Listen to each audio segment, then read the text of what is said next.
पुढे गेले अध्यक्ष. झालं की सांगा.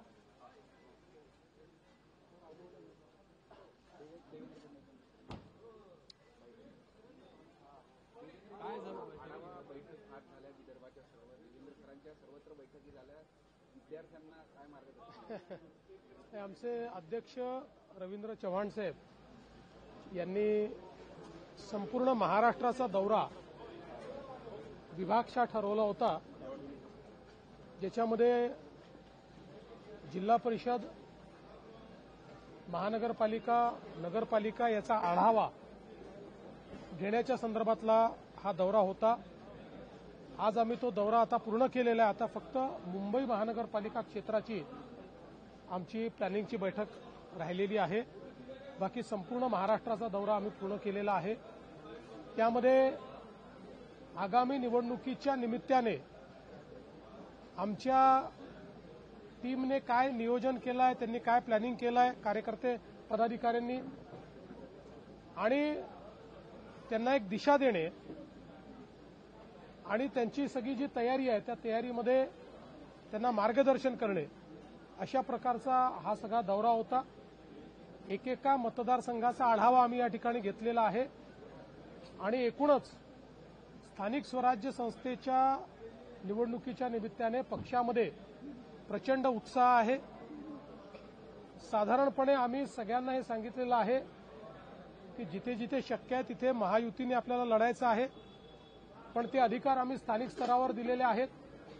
अध्यक्षांनी स्पष्टपणे सांगितलं आहे की स्थानिक नेतृत्व जो निर्णय करेल तोच निर्णय मान्य असेल. मात्र जिथे युती होऊ शकणार नाही काही कारणाने त्या ठिकाणी मित्र पक्षांवर कोणीही टीका करणार नाही.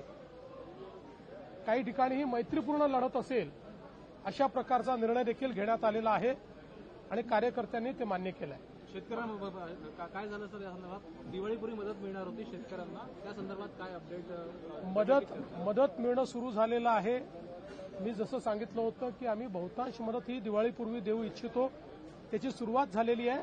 पण याला काही कालावधी लागतो, ते पूर्ण प्रत्येकाच्या खात्यामध्ये पोचायला काही ना काही कालावधी लागतो. त्यामुळे ही मदत देणं सुरू केलेलं आहे. भाऊ, राज ठाकरे महाविकास आघाडीसोबत जातील अशी शक्यता आहे, त्या संदर्भात त्यांच्या चर्चा देखील चालू आहे. जर ते गेले तर त्याचा फटका तुम्हाला म्हणजे महायुतीला बसू शकतो का? काय बघा, मी तुम्हाला स्पष्ट सांगतो, कोण कोणासोबत जाईल हे आज सांगता येत नाही, पण एवढं निश्चितपणे सांगू शकतो, कोणीही कोणासोबत गेलं तरी महाराष्ट्रामध्ये भाजप आणि महायुती हीच या निवडणुका जिंकणार आहे.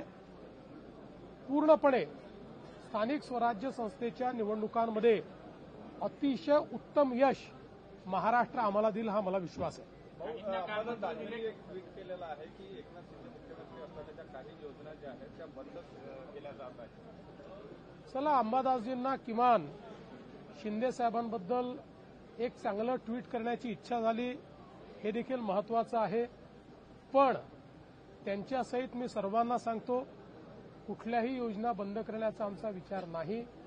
सगळ्या योजना आम्ही चालवणार आहे, कुठलीच योजना आम्ही बंद करणार नाही. एखाद दुसरी योजना ही काही काळाकरता डेफर होऊ शकते, कारण आता जी काही आमच्यावर या संकटामुळे एक मोठा भार पडलेला आहे, पण आता तरी कुठलीच योजना डेफर पण आम्ही केलेली नाही. त्याच्यामुळे मला असं वाटत नाही की कुठली योजना बंद होईल. आणि ज्या आमच्या फ्लॅगशिप योजना आहे, लाडकी बहिणीची योजना असेल, शेतकऱ्यांना वीज माफीची योजना असेल, यातली कुठलीच योजना आमची बंद होणार नाही. काहींना कान मंत्र तर काहींची कान उघडणी झाली आहे का या सगळ्या बैठकीमध्ये? असं तुम्हाला वाटतं? कार्यकर्तेही कानमंत्र देतात आणि तेही कान उघडणी करतात, त्यामुळे दोन्हीकडनं होत असतं. भाऊ, सुधीरभाऊंच्या 2 वेळा दिल्लीवर झालेल्या आहेत. अमित शहांसोबत त्यांची भेट झालेली आहे. काही त्यांच्यावर नवी जबाबदारी संघटनेत किंवा सरकारमध्ये मिळेल अशी नाही. आज सुधीरभाऊ पूर्ण वेळ होते, पण माझी चर्चा नाही होऊ शकली त्यांच्याशी. और हिंदी में जानना चाहेंगे, लालू प्रसाद यादव का परिवार रेल घोटाले में फंस गया, इसके पहले चारा घोटाले में क्या कहेंगे? देखिए, कुल मिलाकर कोर्ट ने आरोप तय किए हैं. ये सारा मामला कोर्ट में चल रहा है. इससे एक बात स्पष्ट हो जाती है कि जब कोर्ट आरोप तय करता है तो इसका मतलब इसमें एविडेंसेस है, इसलिए कोर्ट ने उसको तय किया है. बहुत लंबी जद्दोजहद के बाद आज इस मकाम पर यह पहुंचा है। और इससे एक बात स्पष्ट हो जाती है, सार्वजनिक जीवन में अगर हम पारदर्शिता नहीं रखेंगे तो कहीं न कहीं इसका भुगतान हमको देना पड़ता है, ये से स्पष्ट हुआ है।